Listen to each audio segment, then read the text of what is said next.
If you need to connect Mailchimp to another app, website, plugin, or automation tool, one of the most common things you'll be asked for is your Mailchimp List ID. The good news is that Mailchimp now calls this the Audience ID, and it's very easy to find once you know where to look.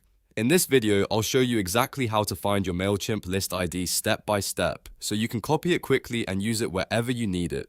If this tutorial helps you, make sure to hit the like button and subscribe for more simple tech guides just like this. Alright, let's jump in. First, open your web browser and go to Mailchimp. Once you're on the site, sign in using your account credentials. If you manage more than one account or workspace, make sure you're signed into the one that contains the audience you want to use.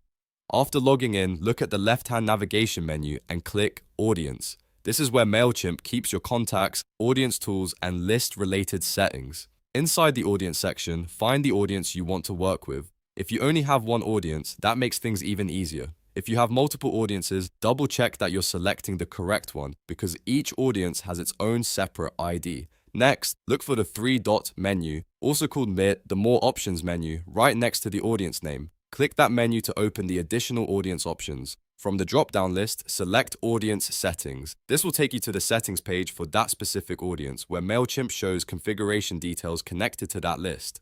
Now on the audience settings page, scroll through the information until you find Audience ID. This is the key detail you're looking for.